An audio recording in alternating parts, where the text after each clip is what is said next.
Alrighty, so today's video is going to be just a little bit different. I don't know if I'm going to be able to upload something like this ever again, and I didn't plan on making this today. The original video that I planned on making YouTube, I'm just having issues with it.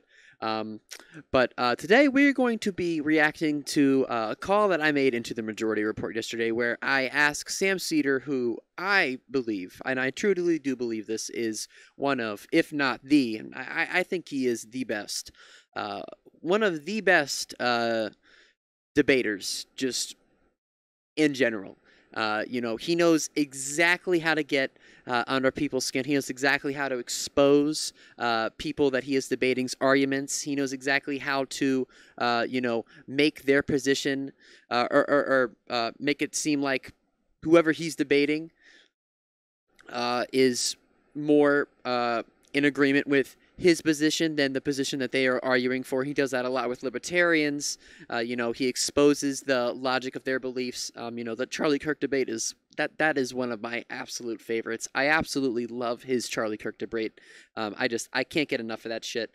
But I called in to ask him about, you know, debating conservatives in real life, and I was very, very nervous. Calling from an 804 area code. Who's this? Where are you calling from?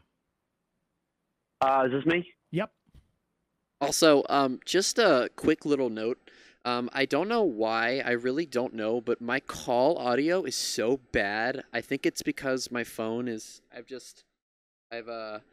dropped it so much. It's seen its fair share of wear and tear. I'm not trying to rhyme too much there. But it sounds terrible, and I was a little upset with myself. Hi, I'm calling from Richmond, Virginia. I just wanted to say, first of all, I'm a huge fan of the show, and me and my fiance are huge fans of Bob's Burgers. We always thought the show needed more Hugo, but my question for you... That's true. I don't know Sam, how many times I've said that to Tim Pool, but nothing has ever happened. But go ahead. What's your name? Sorry. He also he asked me my name at the beginning of the call, and I was so excited that he took my call, and I was also just so I was fangirling. Let's be honest, I was totally fangirling that I got to talk to Sam Seder again. I fucking love this guy. Okay, I watch Majority Report all the time. I love him. I think he is absolutely hilarious, and you know, it's like I said in the call. My fiance is the one who actually showed me Bob's Burgers. If you haven't ever seen it, it is a really funny program. I absolutely love it. The person who voices the main character, H. John Benjamin, is actually good friends with Sam Seder. He is the one who does the intro for Majority Report. Some of you might be familiar with his voice. He's got a very distinct, deep voice. She actually showed me Bob's Burgers, and she's not really too into the political space that much. And when I first saw Hugo, I was like, that's Sam Seder. I was like because you can just recognize it, and he's great in it. He's hilarious, and you know, I think he plays a really great character. And I also this is something I guess I've been waiting to have a good opportunity to say here on my channel, but I really do think that he doesn't just voice Hugo. Also, that's a note I should make. He voices Harold, who is this older character. I think he's honestly probably better as Harold than he is as Hugo. And there's another character that he voiced one or two times. I can't remember the name of the other character. But I honestly really do think that this is his success as Hugo and Harold on Bob's Burgers, and his you know, his high profile character on a high profile show. It comes on Fox on Sunday nights. I don't know if they still do the animation domination thing. I also know I'm ranting a lot here. But I do think that his status on that show definitely makes a lot of the conservatives, who are almost all failed Hollywood, very, very jealous. Especially Steven Crowder. Jonah, spelled Jonuh. Okay, Jonah. I should have just said Jonah with a U. My question for you, Sam, is you've been doing this for a lot longer than I've been doing it, and when it comes to, I guess, debating like these crazy brain rot right wingers, I guess especially in real life, what do you think, in your experience, I guess, is the best tactic to, you know, combat what they're saying when they don't, really believe in anything that's factual, anything that's actually scientific or, based in reality. There's the way I do it on this show is not the way I do it in IRL. The way I do it in IRL, like the way that we debate on this show. I'm sorry. I love Sam. Okay, you guys know I love Sam. I mean, he's one of the reasons that I'm doing this now. I absolutely love his content, but I was kind of holding back my laughter when he kept saying in IRL. I don't know. I don't know. It's just it was funny to me. Is to expose these arguments and not necessarily to convince the person that we're talking to, because I don't think you can do that in one conversation. No. It is to expose the arguments, and so that everybody watching can understand the arguments and understand what you need to argue against it. But in real life, this is what he just said. There is a reason that I've been doing it a little less in recent videos because of different topics that I've been covering, different situations. And, there are some videos where, like this one, I don't have anything to show you. I don't have articles or statistics or research or whatever it is to show people. But I always like to show, what I'm saying is not just something I'm pulling out of my ass. Because I think that, people on the right, and there are some people on the left that sometimes, they do stuff like that. They will, they'll make something up, or they'll say something from a source that's not trustworthy, not verifiable.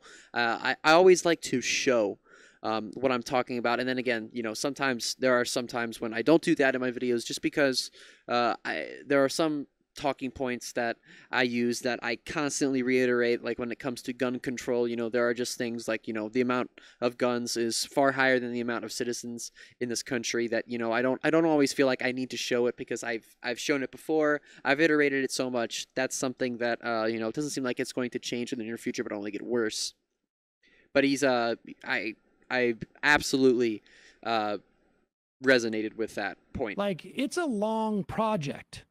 And so I always start in these situations with some type of like common ground. And I don't want people to mistake what that means, but like some type of want or problem that we share and can recognize.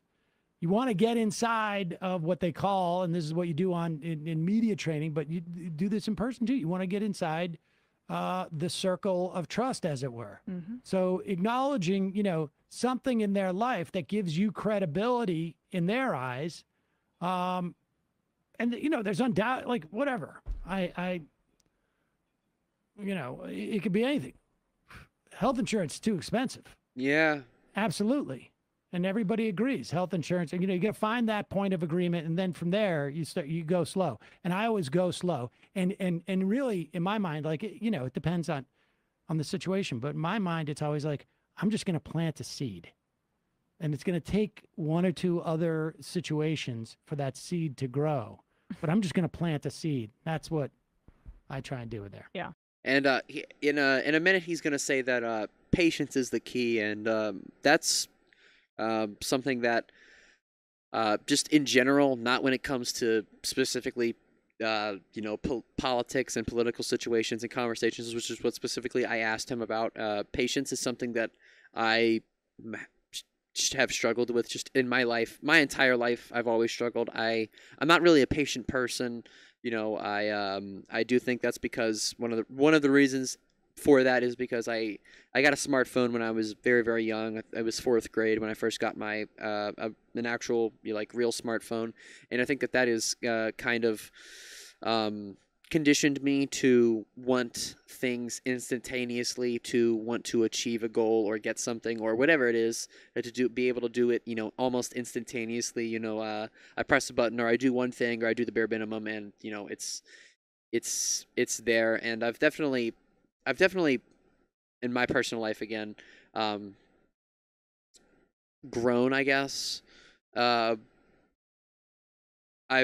definitely become more patient as I've grown older and matured, which I guess that's probably normal for most people. But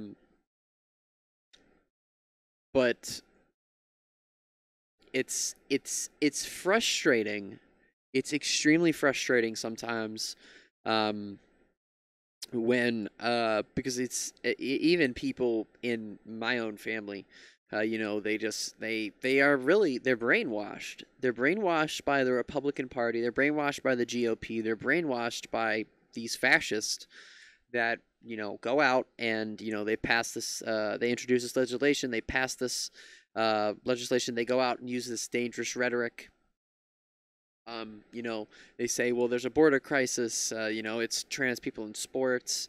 It's immigrants are taking the jobs. Whatever it is, okay. Whatever the issue is, I find it. I personally myself can find it to be extremely, extremely frustrating and easy to lose your patience when you're talking to these people because it doesn't matter. Or it doesn't seem like it resonates with them when you lay out actual facts and statistics and say, well, I don't know about that. Well, they say, well, I heard blah blah blah say this, or that's yeah, just all you have to do is look around. Right. Yeah. And if I'm being completely honest, when I first met my fiance, she grew up like I did, a complete conservative household. Pretty far right. Like QAnon type stuff. And I slowly had to kind of what you said, start planting those seeds and Your voice cracked. kind of opening up her mind to all of the propaganda and all the lies that the GOP and the Republican, just like the media and the party does, like just on everyday basis. Yeah. Yeah, and that's when I first started talking to my fiance, she legitimately thought, and I knew because of her family that is again 100% brainwashed, believes in all of this crazy right-wing bullshit. She thought that Trump, the election was stolen from Trump. That's what she thought, and she had all of these talking points ready to go. Like, there was these 11,000 votes in Georgia, and this was what happened in Pennsylvania, and it was very clear cut, very obvious right wing. Excuse me, I don't know why I have such a hard time with that. Right-wing propaganda, and it was to a T. Exactly the talking points that were going on at that time during the 2020 presidential election, because it was I believe it was shit. She might kill me for this. November, I believe, when we started talking. Yeah, I think it was November. Well, there you go. I hope it was November. You just patience. Patience is the big thing. But appreciate the call and appreciate the support on my Hugo protest. All right, thank you so much. Appreciate the call. Yep. And it's like I said before, I didn't plan on making this video today. I didn't really plan on making this video at all. The original video that I had uploaded, I don't really want to mention it because I don't know. I don't want this video to get flagged. The original video that I tried to upload was talking about a different subject matter, and YouTube flagged it, and I didn't want to get a community guideline strike, as they like to call it, and have my entire channel pretty much shadow banned for 7 days. Wouldn't be able to post because I already have a warning on there, and this video is obviously pretty different than the content that I've been posting lately, but I hope you guys enjoyed. I enjoyed it. I very much enjoyed being able to talk to Sam Seder, and while I was on the call, I saw a lot of people that I know are subscribers of mine in the chat saying hi and shouting me out, and I really appreciate that. I really appreciate everybody, all of my new fans, all of my fans that have been with me for the past couple of months. I think I probably started uploading videos like this back September last year,